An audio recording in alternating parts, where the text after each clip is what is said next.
इंद सद्वंदियाणं तिहुमणहित मधुरविशदवक्काणं अंतातीत गुणाणं नमो जिणाणं जितभवाणं। हम सभी पंचस्तिकाय संग्रह का अध्ययन कर रहे हैं और इसमें हम जीवस्तिकाय का वर्णन कर रहे हैं। जीवस्तिकाय के गाथा 27 में जो 9 विशेषण बताए थे उसमें से एक विशेषण कर्तृत्व गुण की व्याख्या यहाँ पर चल रही है। व्याख्या करते हुए हम गाथा 63 पर आ गए हैं। गाथा 63 मैं बतला दूँ कि ये गाथा 63 प्रश्न रूप में है। जैसे हमने गाथा 59 पढ़ी थी कि पहले उसका सॉल्यूशन बताने से पहले आचार्य ने वो गाथा शंका रूप में रखी थी। इसी तरह की ये गाथा है कि इसमें प्रश्न उठाया गया है कि ऐसा क्यों होता है। तो जो है हम गाथा पाठ करते हैं।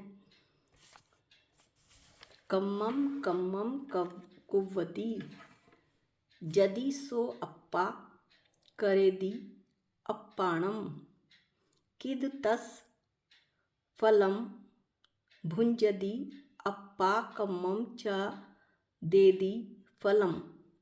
अन्वयार्थ पढ़ते हैं।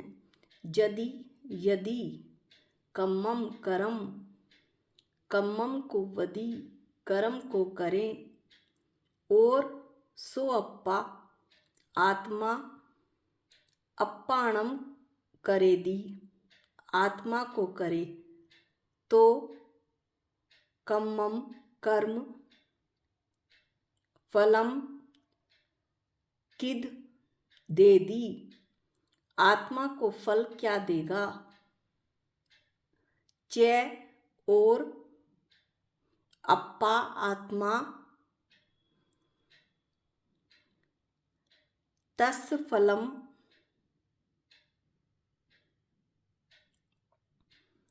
भुंजदी और आत्मा उसका फल क्यों भोगेगा। अब इसे बिना प्राकृत भाषा के पढ़ते हैं कि यदि कर्म को करे और आत्मा आत्मा को करे, जैसे गाथा 62 में बताया था, तो कर्म आत्मा को फल क्यों देगा और आत्मा उसका फल क्यों भोगेगा। यहाँ पर पूरी गाथा में ये प्रश्न उठाया गया है। अब अमृतचंद आचार्य क्या कहते हैं, कुन स्वामी ने तो अन्वयार्थ में बता दिया। अमृतचंद आचार्य क्या कहते हैं कि यदि कर्म और जीव को अन्योन्य आकर्तापना हो, अन्योन्य आकर्तापना कि यदि एक दूसरे के वे कर्ता नहीं हैं, कर्म को करता है और जीव को करता है, तो अन्य का दिया हुआ फल अन्य भोगे, ऐसा प्रसंग आएगा। तो मैंने कर्म नहीं बांधे फिर भी मुझे कर्म का फल आ रहा है, ऐसा प्रसंग आएगा। तो कर्म का फल क्यों आ रहा है, ऐसा दोष बतलाकर यहाँ पर प्रश्न उपस्थित किया गया है। 63 गाथा में प्रश्न उपस्थित किया गया है और आगे फिर सिद्धांतों की सहायता से न्याय रूप से उस तर्क की सहायता से उस प्रश्न का उत्तर बताया गया है। तो आज हम केवल प्रश्न ही पढ़ेंगे। भावार्थ। शास्त्रों में कहा है कि पौद्गलिक कर्म जीव को फल देते हैं। पौद्गलिक कर्म यानी कि द्रव्य कर्म, ज्ञानावर्णी आदि 8 कर्म जीव को फल देते हैं और जीव पौद्गलिक कर्मों का फल भोगता है, और जीव पुद्गल कर्मों का, द्रव्य कर्मों का, ज्ञानावर्ण आदि कर्मों का फल भोगता है। अब यदि जीव को कर्म करता ही ना हो तो जीव से नहीं किया गया कर्म जीव को फल क्यों देगा।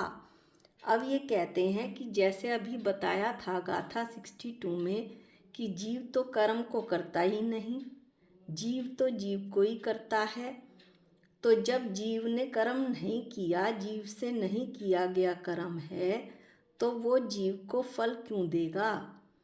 और जीव अपने से नहीं किए गए कर्म के, जो जीव ने अपने से कर्म किया ही नहीं, उसके फल को वो क्यों भोगेगा। मैंने कर्म बांधे नहीं तो मेरे कर्म में उदय में क्यों आएंगे और उदय में आकर वे मुझे फल क्यों देंगे? यही शंका यहाँ पर उठाई गई है। जीव से नहीं किया गया कर्म जीव को फल दे और जीव उस फल को भोगे, यह किसी भी प्रकार न्याययुक्त नहीं है। आगे आचार्य कहते हैं कि जब जीव ने कर्म किया ही नहीं और वो जीव को फल भी दे रहा है और जीव उस फल को भोग भी रहा है, तो ये क्या न्याय संगत बात है? क्या ये बात सही है? इस प्रकार कर्म कर्म को ही करता है और आत्मा आत्मा को ही करता है। इस बात में जो उपरोक्त बात हमने बताई है, अभी आचार्य ने बताई है, उसमें दोष आ जाएगा। वो बात सिद्ध नहीं होगी जो ऊपर बताई है कि कर्म जीव को फल देते हैं और जीव पुद्गल कर्मों का फल भोगता है। यह बात घटित नहीं होगी यदि यह कहा जाए कि कर्म कर्म को करता है और आत्मा आत्मा को करता है।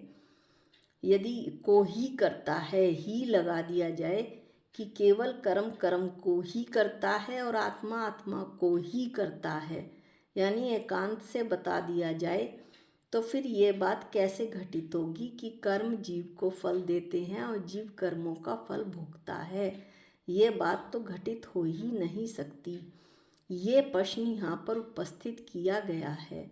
अब यहाँ पर इस गाथा में सिर्फ प्रश्न है, यद्यपि गाथा अभी छोटी हुई है, आगे हम पढ़ सकते थे लेकिन हम पढ़ेंगे नहीं क्योंकि वो गाथा बहुत इम्पॉर्टेंट है। इस प्रश्न के उत्तर में आगे गाथा बताई गई हैं, सिद्धांत सूत्र हैं वे सब, और 63वीं गाथा में कहे गए पूर्व पक्ष यानी जो प्रश्न उठाया गया है उसके निराकरण रूप सिद्धांत का प्रतिपादन करने वाली गाथाएं आगे कही जाएंगी। तो आज हम यहीं पर समाप्त करते हैं गाथा 63 और गाथा 64 का पाठ हम अगले वीडियो में करेंगे उत्तर के साथ।